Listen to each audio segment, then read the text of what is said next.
Perfectly cooked, crispy bacon. And if you love bacon as much as I do, you know how important that is.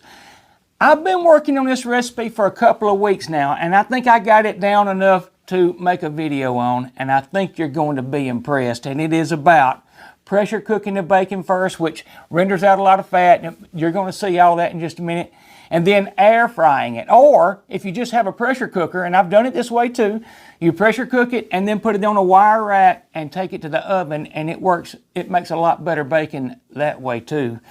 So I'm about to show you everything I've learned in the last couple of weeks on making what I think is the perfect bacon. I'm John Sanders, also known as Jelly 007. Let's get this started. All right, so here is what I do, and I will say I'm going to compare it. We're going to have some that I did pressure cook and some I didn't for you to see how much it means. And you'll be able to see, hey, it cuts down on smoke when you're air frying it. It cuts down on the fat. You'll be able to see that on a plate. It renders out a lot of the fat of bacon. And there's a method on YouTube you can look where people fry bacon, high-end restaurants, fry bacon in water, and that renders out all the fat. And then they in a skillet, it's just they put water over it, and I've never done that before, but that's kind of what gave me this idea. And it renders out the fat and makes it crispier. That's the whole point. So I'm going to show you what I do, and by the way, this kind of started because of this device right here. Now, I'm not knocking it. There's a lot of ways maybe to use it, but I bought it because it said you could crisp an entire package of bacon. Well, if you can, I can't figure out how. Not an entire pack. First of all, you got to cut it in half because the length, when you hang it over it, it'll touch the bottom of the pot. But here's the only picture I can find of what they show of how to use it, and that's Ninja's picture. And you can see what they got there. When I talked about taking it to the oven on this wire rack, I don't know if you can see it in the video, but the wire rack right here, I used this. And I loaded this up, and I just pressure cooked a lot of bacon at one time, and I wire racked it in the oven at around 400 degrees, or whatever temperature you normally do it at. You'll see a difference, I'll guarantee it. And then I put that in the refrigerator, which is a great idea, and then all you have to do is just reheat it when you want to use it. But what I've been doing for the last few days is BLTs, quite honestly. So I only need a few pieces. So I've been doing like 4 here, maybe, and 4 here. No, all I need is enough for me and baby doll. So I haven't been doing a lot. So that's what we're going to do tonight. Now I do cut them in half. You have to get them to fit. And we're going to pressure cook that. Anywhere between 5 and 10 minutes do it. I'm not in a hurry, so I usually do 10 minutes of pressure cook. And you'll see what I mean. It does very well, and it changes. It gets a lot of the fat out. This is what I've been using, and I think this works really well. I did try some thick cut. I came back to this, and just original. I don't know if you call that thin cut, but I'm using Black Label Original, and we're fixing to start this. When you come back, I'm going to have that cut in half. We're going to have some lined up here. I'm going to pressure cook it. And then before we go to air fry with it, I'm going to lay some that haven't been pressure cooked so you can see exactly what happens. And I will be back.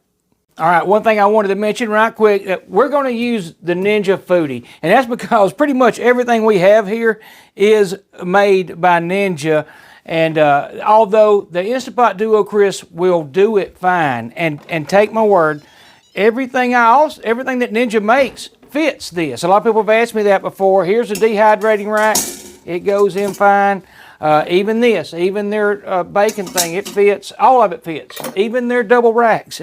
Now, I'll also say this right quick, is if you want to hang it like a lot of people do, hang it over this, you just stand it this way, and you can do this same thing. It's just, it doesn't come off once you crisp it with the air frying as well as it does when it's laid flat. And for sandwiches, and honestly hamburgers and all, I would rather it be laid flat. Now if I were doing bacon for breakfast, maybe I would hang it over, pressure cook it, and then air fry it. But anyhow, I'm going to get off of that. I'm going to get what I said I was going to do. Get that cut in half and get this right here loaded up. Be back. All right, here's how the test is going to go. I have 4 pieces, or 4 half pieces of bacon right here. Again, we're going to pressure cook it 10 minutes. Once that's completed, quick release, then I'll put 4 pieces side by side and we'll finish air frying. Now, if you watched my videos before, especially in the older videos, and be honest with you, even now, I'm not crazy about air frying bacon. Well, this method helps out a lot because it renders out a lot of that fat, which eliminates some of that snapping and popping you hear and that smoke blowing out when you know, it helps it a lot. I'll put it like that, and you know what I mean if you've air fried bacon. But I'm not crazy about using this rack, this top rack. I have during this test, but let me say, when you do that, you put it really close to your element. When that fat and all snaps and pops and that smoke goes out, well, that's getting on your fan, and I'm just not crazy about doing that to any of my air fryers because that fan blade is really hard to clean. And I just think there's better ways. As a matter of fact, this is a better way because when you pressure cook it, it is going to remove some of the fat, like I've said. So I'm going to put 1.5 cups of water right there. And I'm going to set this rack in. I'm going to put the lid on. I'm going to seal it. I'm going to come right here to pressure. It's on high. We're going to set it for 10 minutes. It's already there. I'm going to hit start. As soon as that's done, we're going to add some unpressure cooked bacon side by side and air fry it for a few minutes. I'll be back.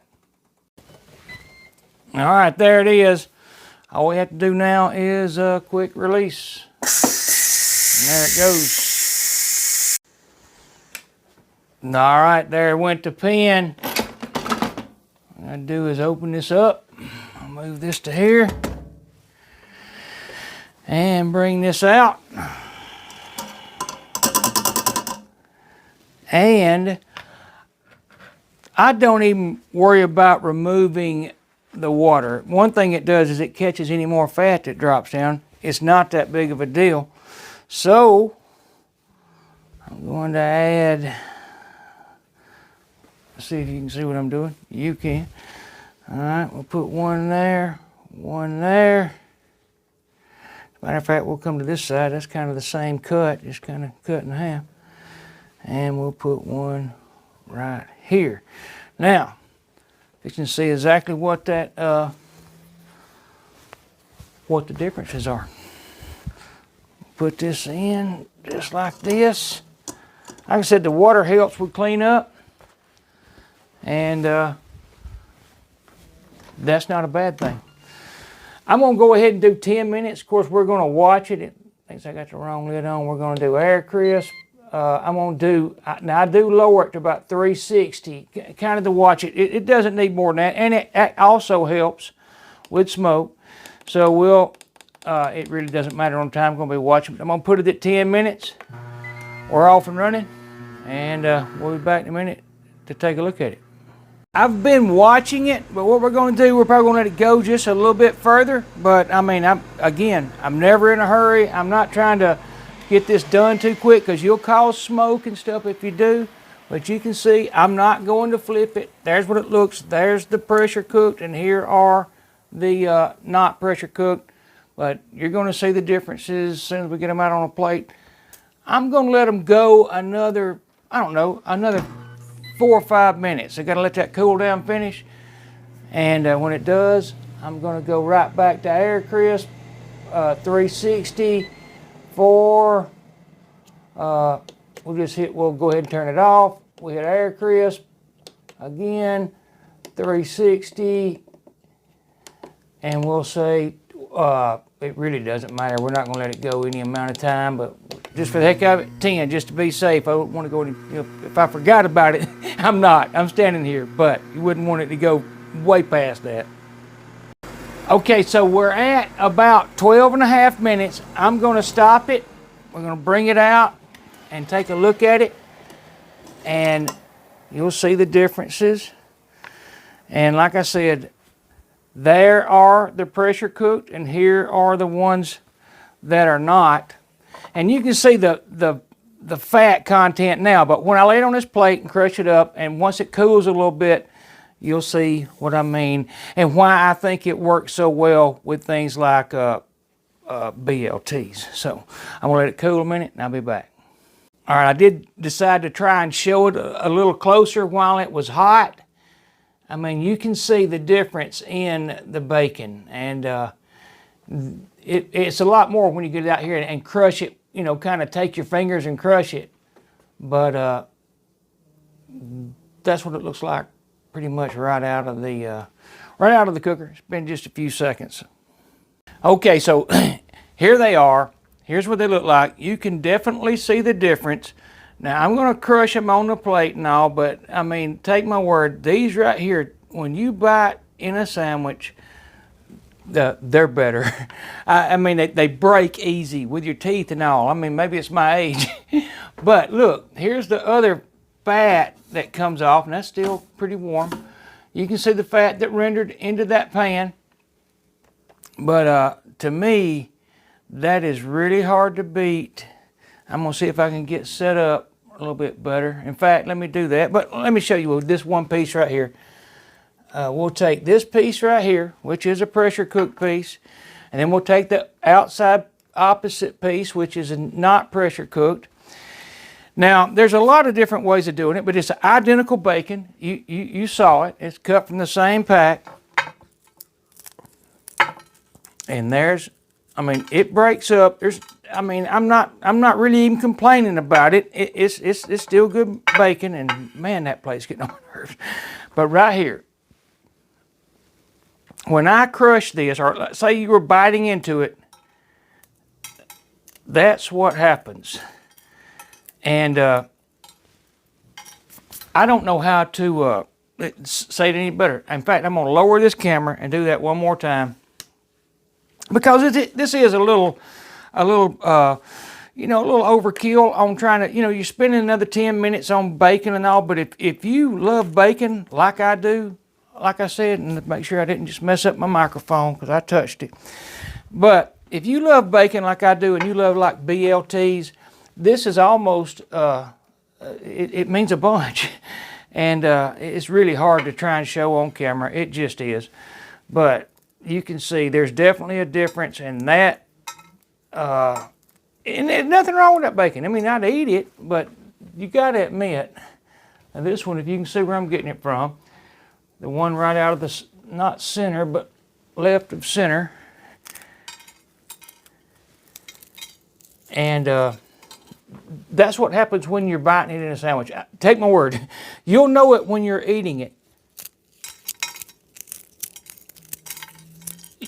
I promise, you will know that. And it's a lot different than that. And I'll also show you this. I probably messed that up, but if I crush this on the plate, you'll see fat still in it. And this was on the outside. When I do that with these, it's not there. It turns into like little crumbs, or almost like, I won't say dust. There's some fat still there, don't get me wrong. It's nowhere as much as the other. So somehow I got to take that right there and make me a BLT. But I'm going to, take my word. But anyhow, hey, thank y'all for watching my video. And again, it's a little overkill, maybe some people think it is. I don't. I add maybe, 15 minutes to my to what it would take me to make my BLT at home. And when you love BLTs, that's a lot. So I'm going to back this up where maybe I can get in this frame. But anyhow, I love y'all all. Y'all come back to see me. Try my method. See what you think. You heard it here first on Jelly 007. Y'all have a good night. Bye-bye.